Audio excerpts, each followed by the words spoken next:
Hello guys, তোমরা সবাই কেমন আছো? আশা করছি সবাই খুব ভালো আছো, সুস্থ আছো। এই যে আজকে আমি চলে এসেছি আমার ননদের বাড়িতে। এই যে একটু গার্ডেনটা ঘুরে ঘুরে দেখে নিচ্ছি, কারণ আজকে এসেছি কারণ আমার ননদের বাড়িতে সত্যনারায়ণ পুজো হবে বলে চলে এসেছি। এদিক ওদিক দেখছি দিদি কোথাও বাইরে নেই বলে আমি ঘরের ভিতরে চলে এলাম। ডাইনিংয়েও দিদি নেই, রান্নাঘরে দেখছি দিদি একটা কেক বসিয়েছে। তারপরে সেইখানে পাশে মটর সিদ্ধ হচ্ছে, ঘুগনি হবে বলে এখানে। তারপরে চলে গেলাম উনুনের রান্নাঘরে। এখানে দাদাবাবু উনুনে পায়েস রান্না করছে। তারপর আমাকে বলছে তাহলে তুমি একটু ঘুগনিটা করো, দিয়ে তার জন্য এবার আমি ঘুগনি করব বলে এখানে চলে এসেছি। দাদাবাবু পায়েস হয়ে গেছে। এই যে ঘুগনির জন্য মটর সিদ্ধ নিয়ে চলে এসেছি, মশলা নিয়ে চলে এসেছি। এখানে উনানে কড়াইটা বসিয়ে দিয়েছি। কেউ ভাববে না যে এটা কালো কড়াই, এটা লোহার কড়াই। এখানে তেল দিয়ে দিয়েছি, একটু চিনি দিয়ে দিলাম তেলে, গরম তেলে। তারপর টমেটো দিয়ে দিয়েছি। এবার টমেটোটা একটু ভালো করে লাল লাল করে ভেজে নিতে হবে। তারপরে এই যে আমি মশলাটা যে পেস্ট করে রেখেছিলাম, আদা জিরে লঙ্কা, এইটা দিয়ে দিলাম। এই ঘুগনিটা নিরামিষ ঘুগনি হবে, কারণ পুজো হবে বলে আজকে সব কিছুই নিরামিষ। তো এখানে এই যে একটু হলুদ গুঁড়ো দিয়ে দিলাম। তারপরে এবার দিব লবণ, কারণ এখানে খুব একটা লবণ দিব না, মটর সিদ্ধর সময় লবণ দিয়ে দিয়েছে। এখানে আমি হাফ চামচের মতো লবণ দিয়ে দিয়েছি এখানে। এবার ভালো করে মশলাটাকে কষিয়ে নিতে হবে। তো এই যে মশলাটা প্রায় হয়ে গেছে। তো আমি এই যে বাইরে বসে আছি, সবাই ভিতরে সেই দিকে পুজো হচ্ছে বলে সবাই সেই দিকে আছে। এবার আমি বাইরে, মশলা কষানো হয়ে গেছে। তারপরে এই যে মটর দিয়ে দিয়েছি। তারপরে এই যে নামানোর আগে একটু ধনে পাতা দিয়ে দিলাম। পুরোটা ভিডিও করিনি, অল্প অল্প করে একটু ভিডিও করে নিয়েছি।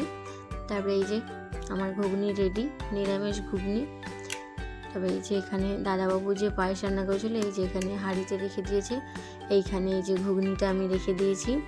এবার চলে গেলাম রুমের ভিতরে। সবাই এখানে বেলুন টেলুন ফুল হচ্ছে। এই যে এখানে বড় ভাগ্নি বসে আছে, তারপরে এই যে একটা ভাগনা বসে আছে, সেই দিকে আমার বরমশাই বসে আছে। তারপরে এবার ছোট্ট ভাগ্নিটা এখনই চলে আসবে। এই যে চলে এসছে আমার মেয়ে। তারপর দিদি এবার কেকটা নামিয়ে নিয়েছে, কেকটা হয়ে গেছে। এই দেখো বন্ধুরা, কত সুন্দর কেকটা হয়েছে, সুজির কেক। তারপরে এই যে এখানে দাদাবাবু লুচি বেলে দিচ্ছে, আমি এখানে লুচিগুলো ভাজছি। লুচিটা ভাজা হয়ে গেলে আমাদের রান্না কমপ্লিট আজকে। তারপরে এই যে এখানে লুচি ভাজছি, একটা দিলাম, আমি সে দুটো করে ভাজবো, দিয়ে আবার একটা দিয়ে দিলাম, দিয়ে যে এখানে লুচি ভাজা হচ্ছে। দেখো বন্ধুরা, কত সুন্দর লুচি হচ্ছে। তোমরা সবাই খাবে তো চলে আসো আমাদের বাড়িতে, গরম গরম লুচি। তারপরে এই যে লুচিগুলো ভাজা হয়ে গেছে, তারপর এখানে রেখে দিয়েছি। তারপরে দাদাবাবু আমাকে চা করে দিয়েছে, বলছে চাটা খেয়ে নাও। তারপরে এই যে দাদাবাবু বলছে চলো, হয়ে গেছে এখন লুচি টুচি। বন্ধুরা দেখে বলো লুচিটা কেমন হয়েছে। তারপরে এখানে আমি চলে গেলাম, সত্যনারায়ণ পুজো হচ্ছে এখানে। এই যে তারপরে এই যে বড়দি ওখানে বসে আছে। তারপরে এই দিকে হলুদ শাড়ি পরে বসে আছে, এইটা আমার ননদ। আর ওই যে এখানে বসে আছে সেটা হলো ছোট্ট একটা মা, তারই আজকে জন্মদিন উপলক্ষে সত্যনারায়ণ পুজো হচ্ছে। এই যে দিদি আমাদেরকে দেখছে, দেখে টং টং করে ঘন্টাটা বাজাচ্ছে। দিয়ে যেখানে পুজো প্রায় শেষের দিকে, পুজো হয়ে গেছে, তার আগে আমাদের লুচি টুচি হয়ে গেছে। এবার এখানে কেক কাটবে বলে এখানে রেডি হয়ে গেছে। এই যে বড় ভাগ্নি, ছোট ভাগ্নি, সেইখানে ভাগনা, আমার মেয়ে, ওইটা হলো বড়দির ছেলে। আর এখানে দুই ভাগ্নি, আমার মেয়ে, সবাই মিলে কেক কাটছে। এবার আমার মেয়ে তার বোনকে কেকটা খাইয়ে দিচ্ছে, এত বড় কেক বলে হাসছে, কারণ পুজো হয়েছে বলে বাইরে থেকে কোনো কেক আনা হয়নি। নিরামিষ কেক দিদি যেহেতু বানাতে পারে, বাইরেতে তৈরি করে দিয়েছে। এখানে সবাই একটু মজা করছে, কেক খাওয়ানো হচ্ছে তাকে। তারপর এই যে ওইখানে সবাই বসে আছে। তারপর এই যে মা ওখানে বসে আছে। এই যে এখানে আমার বড়মশাই দাঁড়িয়ে আছে। তারপরে এই যে একটু ছোটোখাটো করে একটু সাজিয়েছে বেলুন টেলুন দিয়ে, তেমন কাউকে বলেনি। এই যে এখানে একটা কৃষ্ণ ঠাকুরের ছবি দিদিদের রান্নাঘরের সামনে দিয়ে, এই তো সবাই এখন খাওয়া দাওয়া হবে। বড়দি চলে গেল ওইদিকে। এই যে পুজো হয়ে গেছে, ফল মূল সুজি টুজি সব এখানে আছে। এবার সবাই খেতে বসবে। আমি তো তার মধ্যে ভিডিও করে নিয়েছি। এখানে মাকে বলে মা আসো একটা ছবি তুলে নিই। এই যে এটা আমার খাবার প্লেট, আমি রেডি করে নিয়েছি।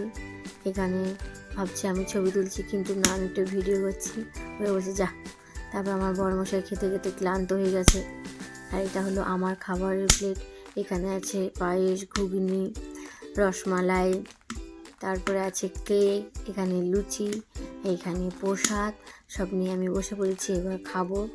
সবার খাওয়া হয়ে গেছে প্রায় শেষের দিকে, আমি এবার খাবো। এই যে সবাই বসে বসে খেতে বসে গল্প করছে। এখানে দাদাবাবু, আমার মেয়ে ওইদিকে বসছে, এখানে আমার বড়মশাই, সেইখানে শাশুড়ি মা খাচ্ছে। দিয়ে এবার এখন আমি খাবো। খাওয়ার আগে একটু ভিডিও করে নিয়েছি। এই যে আমার খাবার প্লেট, আমি এখন খেতে বসে গেছি, খাওয়া স্টার্ট করে দিয়েছি।